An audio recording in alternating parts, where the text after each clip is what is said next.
Let's take a collective breath together. One inhale through the nose. Maybe bring the shoulders up to the ears. Hold it at the top. Exhale with the mouth. Let the shoulders drop. Let yourself arrive. Let yourself orient to this space with all of us here together. Today, post the eclipses that we've all been through, post some of the chaos that we've all been swimming through,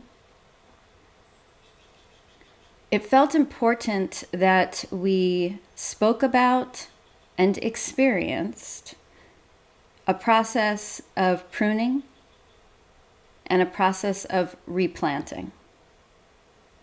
We're not just going to let cords be frayed and cut and feel stranded.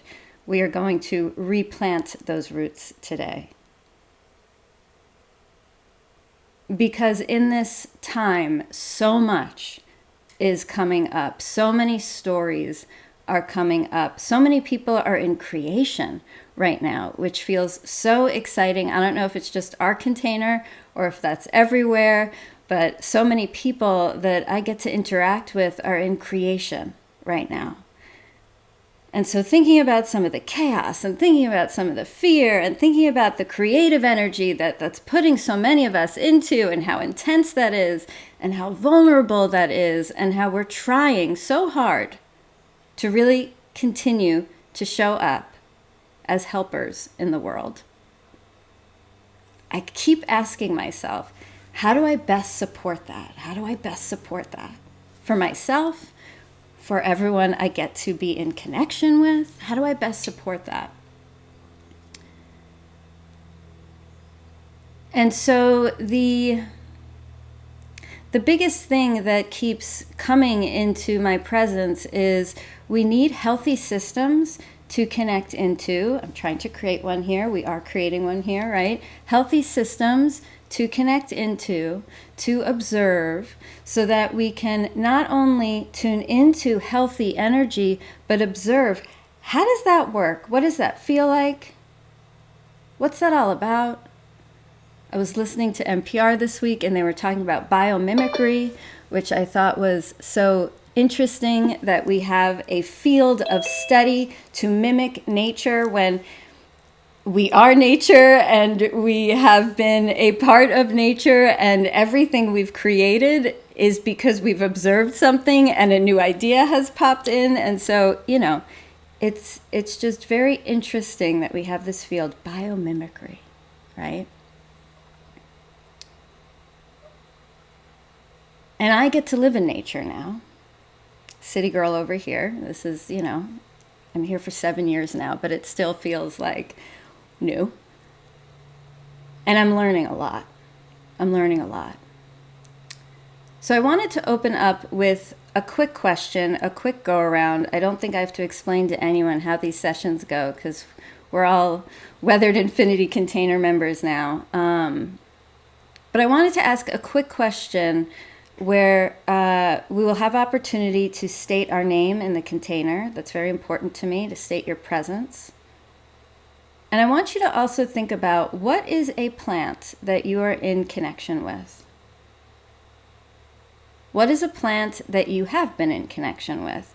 Maybe it's a plant that you were in connection with as a child, that you have a lot of memories with. Maybe it's a special place in a park, this one tree, a tree on your street. Maybe it's a plant in your house. But I want you to bring into mind a plant that you're connected to. And we'll do a quick go around where I would love for you to state your name, state your presence, and state your plant. I'm going to bring it into a little bit of dark, and then we'll come back to light. Because I wanted to talk about this process that I went through. And I'll get into my plant that I'm in relationship with right now, with this story. But this last eclipse killed me. Like, died. I died. I had this moment where I was talking to Nana Joycey, and there were parts of what she was saying that was so resonant with what I was experiencing, and there were parts of what she was saying that was so triggering. And she turned to me and she said, "Honey, you look like shit. Go lay down." I was like, because I was supposed to go do something. She's like, "You're not going to do that. Like, please take time for yourself." And I got off the call with her and I fell apart. Like, I just fell apart. I got into bed and I knew it was that feeling. It was so familiar to me. It was so, it's such a deep, old part of me, this feeling that prompted me to go into a burrow, go under the covers, go into bed. And I just sobbed. And I should say, to not be too cryptic, some of it had to do with my creative process of this container, of the infinity container. Where it feels like oftentimes when I'm creating something that's super aligned with my purpose, my soul, like my soul's work, my purpose, my deep purpose, and I have to figure something out. There's something that I haven't yet figured out. There's something that I need to change. There's something that I'm not seeing. There's something, and it brought me into this dark place. Dark place. And all these stories of doubt came in. Part of this container, I hold a lot of reverence for process and transparency. And so it's important for me to share this with you all. Because when we create things, it's not just like an Instagram reel where it's like, boop, boop, boop, boop, boop, ta-da! There's deaths and there's births and then there's deaths and then there's births and then there's destruction and then the creation comes again and it's messy and it's raw, and at least that's how I create. It's vulnerable to put anything out into the world. It's vulnerable. So I crawled into bed and I died. And it's interesting to do that now as a 42-year-old woman, because I've been doing this since my mom died.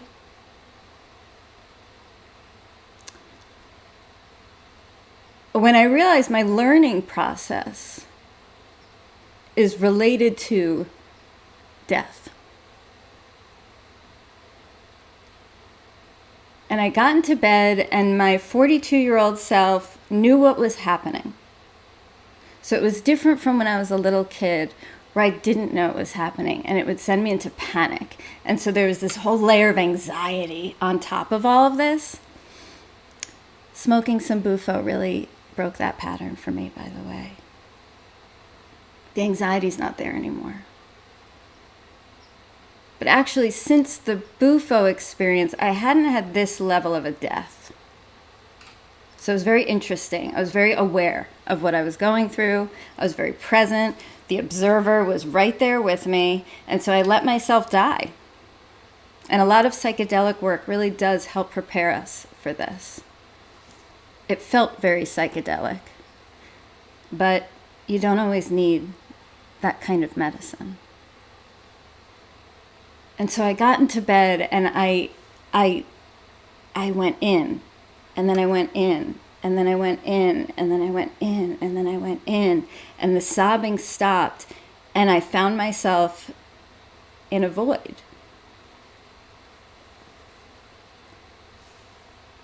And I'm realizing I have to suspend myself in that void where it's almost like all of my roots are cut.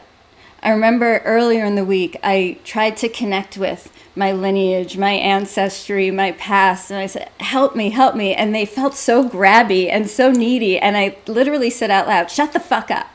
Shut the fuck up. Leave me alone. Shut the fuck up. And so I'm in this place where it's just me. I'm in that void. It's just me. There's no noise. It's like space where there's no sound.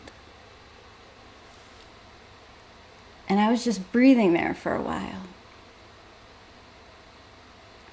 And then all of a sudden, my partner, Edu, comes home. I have lived on my own for most of my life. Even as a child, there was a lot of neglect. I got to die for as long as I wanted to. And it was very hard to crawl out. Very hard to crawl out. I had to find life to connect with, to get myself back into life again, right? But here he comes in, and he sees that I'm not okay. But he also trusts that I'm okay. And he looked at me, and he came next to me, and he put his hand on me, and he said, "Do you want me to make you some tea, or do you want to help cook dinner?" Very smart man. Very caring man. He didn't treat me like, oh God, there's something seriously wrong. I don't know what to do. And he didn't treat me like, I need to be babied. He gave me a choice. And I said, both. So he made me some tea, and I paused in bed for a minute, and he started dinner. And then I started chopping vegetables. And this is what a lot of death doulas will teach us to do. You get up, you get out of bed, and you sweep the floor. You get up, you get out of bed, and you chop the vegetables, and you make yourself a soup. Right? You get back into the stability of the routine of life.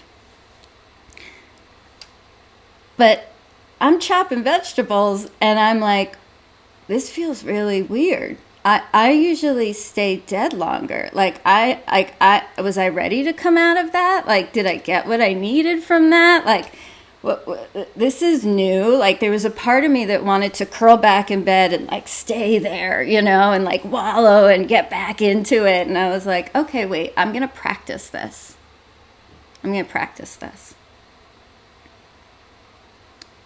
And the next day, this is where the plants come in.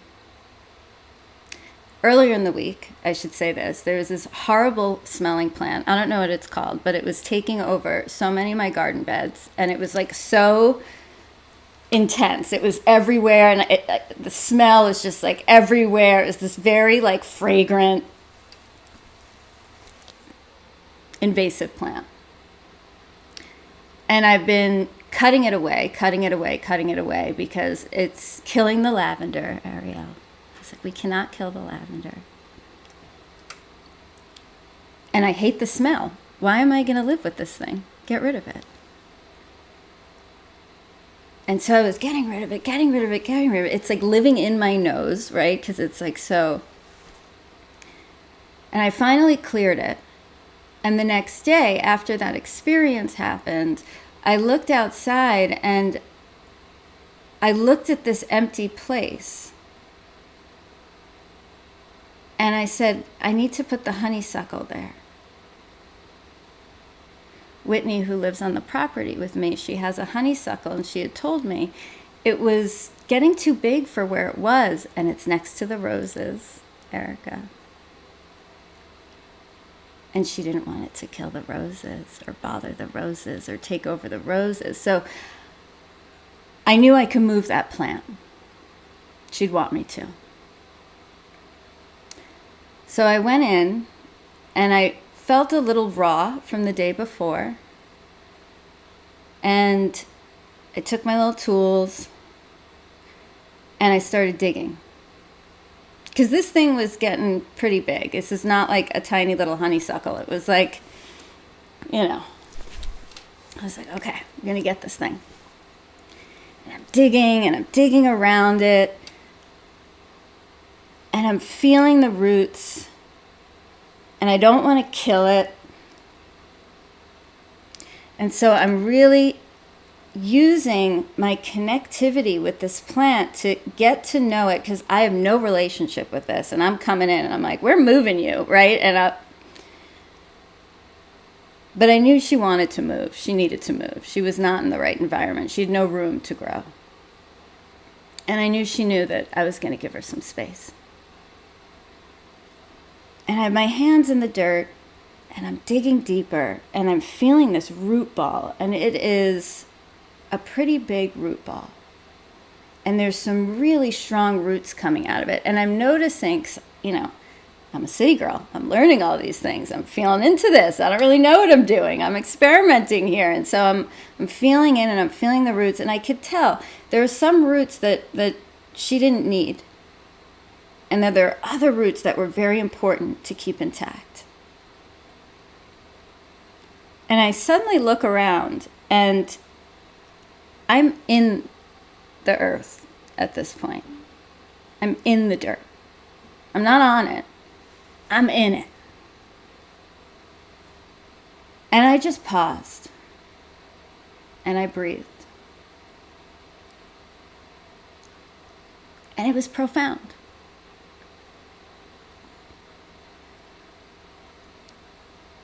I got to feel this depth of connection with our mother. Our mother. And I got to be in relationship with this honeysuckle. A honeysuckle.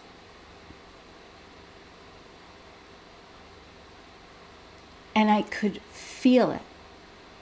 I could feel it. I could feel the life in it. And it's different from the life Edu brought in, which was so potent and so beautiful and so perfect. But it's human, and there's psychology involved, and there's attachment involved, and there's certain expectation that got me up, right? But we all just spoke about some connectivity that we can get from the plants. Y'all know what I'm talking about. Isabella, you're learning.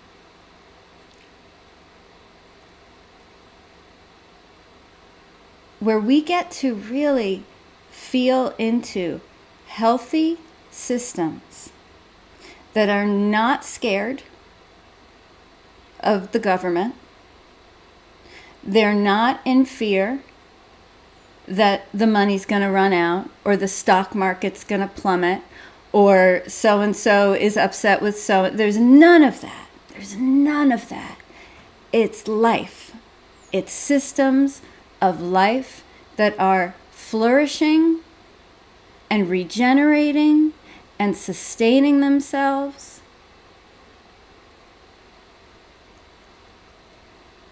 And as I was twisting the plant and pulling it up, I could feel some of those roots snapping. And I started clipping some of the branches to prune her.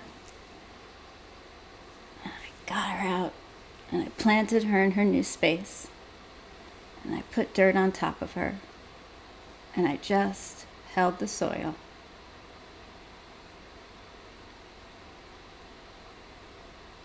And I felt that sense of grounding that we are focusing on in our container this month, that all of us desperately need. All of the electronic and the information and the, fast pace, and no, the pace of these plants puts us in right connection with ourselves. This is what we need. We need to connect to earth and ground.